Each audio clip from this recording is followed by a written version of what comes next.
महाराज जी, भाग्य और मेहनत में से कौन ज्यादा शक्तिशाली है? भाग्य और मेहनत। अब ये देखना है कि मेहनत तुम कौन सी करते हो।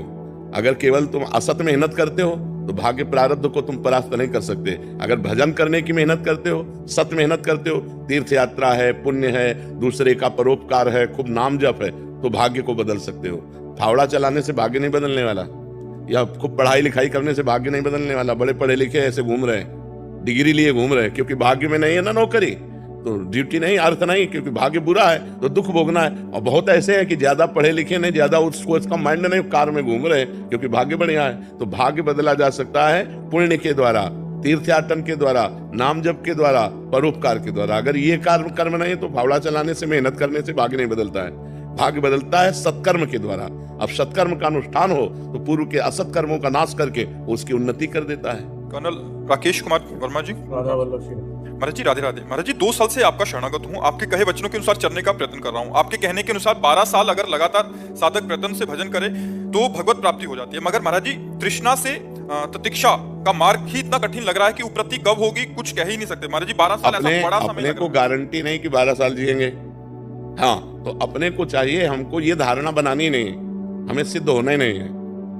समझो, हमें सिद्ध होना नहीं, 12 साल जिएंगे ऐसी गारंटी नहीं। हम अभी वाली गारंटी लेते हैं कि यदि अभी आप बोल रहे हो राधा वल्लभ श्री हरिवंश और अभी प्राण निकल जाते हैं तो अभी आप भगवान को प्राप्त हो जाओगे। रह गई हमारे कूड़ा करकट की बात कि अंदर काम है, तृष्णा है, वासना है, तो ईमानदारी से अब तुम्हारे हृदय में नहीं है, तुम्हारा हृदय नहीं रहा, वो गुरु का हो गया, वो इष्ट का हो गया। जब शरणागत हो गए, जब हमने बेच दिया तो इसकी छिपकली भी, मान लो इसमें छिपकली चिपकी है, वो भी उसी के नाम, जाला लगा है वो भी उसी के नाम, खिड़की टूटी है अब वो भी उसी के नाम, क्योंकि हमने दे दिया। तो हमने अपने आप को भगवान के हवाले कर दिया। अब हमारे अंदर जो काम है, क्रोध है, लोभ है, मोह है, मद है, ये सब उनका है। अब मुझे केवल एक बात कि भगवान का विस्मरण न हो, बस।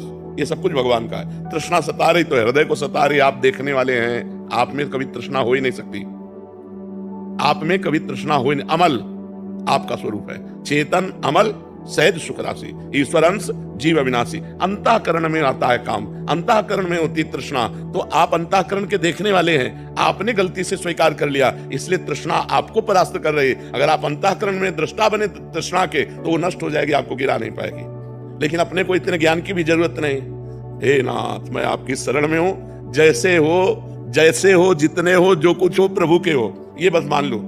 जो हर समय प्रभु की कृपा का चिंतन करता रहता है, आए हुए सुख दुख को समान भाव से भोग लेता है, मन वचन कर्म से प्रभु की शरणागति का स्मरण करता है, वो भगवान के परम पद का ऐसा अधिकारी हो जाता है जैसे बाप की प्रॉपर्टी पर पुत्र का स्वयं अधिकार।